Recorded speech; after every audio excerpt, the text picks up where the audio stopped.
నాగర్ కర్నూలు నుండి సతీష్ యాదవ్ అన్న కూడా మనతో పాటు లైన్లో రావడం జరిగింది. ప్రజలారా, ఏదైతే అక్కడ నాగర్ కర్నూలులో అసలు ఎట్లా జరిగింది నిరసన, అసలు ఏంది కథ, మరి పోలీసులు సహకరించిరా, అసలు ఈ 42% రిజర్వేషన్ మీద మల్లన్న పిలుపునిచ్చుడేంది, అసలు తెలంగాణ మొత్తం అగ్నిగుండంగా మారుస్తామని బీసీ నాయకులు చెప్తారు. అన్న నమస్తే అన్న. నమస్తే అన్న. ఇప్పుడు మొత్తానికి నాగర్ కర్నూలులో నిరసన ఎలా జరిగింది? తెలంగాణ రాష్ట్ర వ్యాప్తంగా నిరసన తెలపడం జరుగుతుంది. అసలు పోలీసులు కానీ ప్రభుత్వం కానీ మీకు సహకరించింది అన్న? అయితే నిన్న ఏదైతే తీన్మార్ మల్లన్న గారు రేపు బంధును పిలిపించినారో అది ముందస్తుగానే నిన్న సాయంత్రం నుంచే పోలీసు వాళ్ళు ప్రతి ఒక్కరిని ఇంటి దగ్గర గానీ బయట గానీ ఇంటెలిజెన్స్ రిపోర్ట్ గానీ ముందస్తుగా అరెస్ట్ చేసినారు.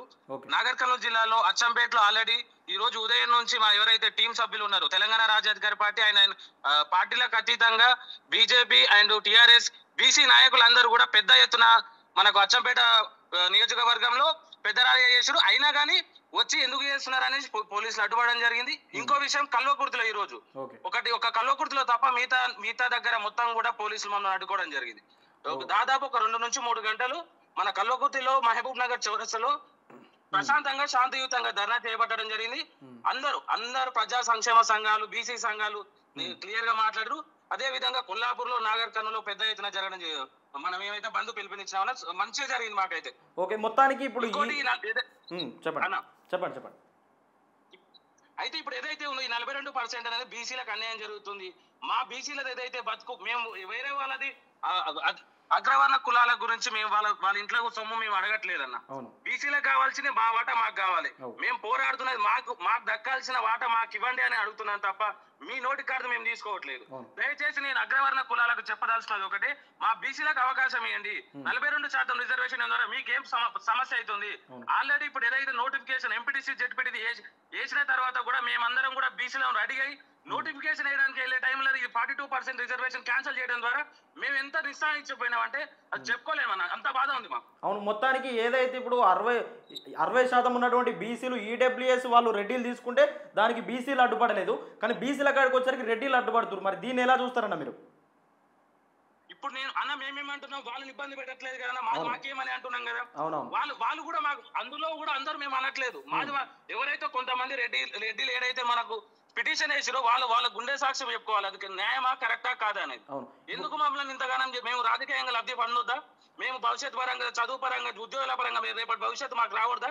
ఇన్నిసార్లు ప్రతి గ్రామంలో కూడా మా నాగర్ కర్నూలు జిల్లాలో జరుగుతున్న విషయం ఏంటంటే ఓసీలు ఓట్లు వచ్చి అడిగితేనేమో మేము వేస్తున్నాము, కానీ బీసీలు ఓట్లు వేసే వాళ్ళు రావట్లేదు. అంటే వాళ్ళను గద్దెనెక్కియడం కోసం మనం బీసీలో కష్టపడుతున్నాం, కానీ మన కోసం వాళ్ళు కష్టపడట్లేదు. ఈ ఒక్కసారి మాకు ఓటు ఏంటంటే వాళ్ళు ముఖం తిప్పుకొని వెళ్తున్నారు. ఇన్ని సంవత్సరాలు మేము వాళ్ళను గెలిపించినాం, ఎంపీటీసీలను చేసినాం, సర్పంచ్లను చేసినాం, జెడ్పీటీసీలను చేసినాం, ఎమ్మెల్యేలను చేసినాం. కానీ ఒక్కసారి ఏదైతే 42% మాకు అడుగుతున్నది ఏంటన్నా, సర్పంచ్గా, ఎంపీటీసీగా, జెడ్పీటీసీగా, ఎంపీపీగా మేము అడుగుతున్నది దానికోసమే కదా. మీ సీట్లను మీ ఇంట్లో నుంచి మేము బియ్యం తింటలేం, మీ ఇంట్లో నుంచి మేము పైసలు తీసుకుంటలేం. మేము అడిగేది ఏంటి, ఇన్ని సంవత్సరాలు మీకు సహకరించినాం, ఈ ఒక్కసారి మాకు సహకరించడానికి మీకు ఎందుకంత కడుపు నొప్పి, ఎందుకంత బుగులు? మీ వెనకాల ఎవరు నడిపిస్తున్నారు? అదే అధికారం పోతే ఒకసారి బీసీల చేతిలో పోతే మాకు రాదు, మళ్ళా అనగదొక్కుతారని భయమా? ఇప్పుడు మొత్తానికి మేమెంతో మాకంత వాటా అన్న నినాదంతో మల్లన్న గారి ఆధ్వర్యంలో తెలంగాణ బంద్కు పిలుపునిచ్చింది ఈరోజు. సరే, కొన్ని చోట్ల సహకరించి ప్రభుత్వం, కొన్ని చోట్ల సహకరించలే. ఒకటే మాటలో చెప్పండి, ఇప్పుడు 42% రిజర్వేషన్ కనుక బీసీలకు ఇవ్వకపోతే టీఆర్పీ పార్టీ స్థానిక ఎన్నికల్లో పోటీ చేస్తుందా?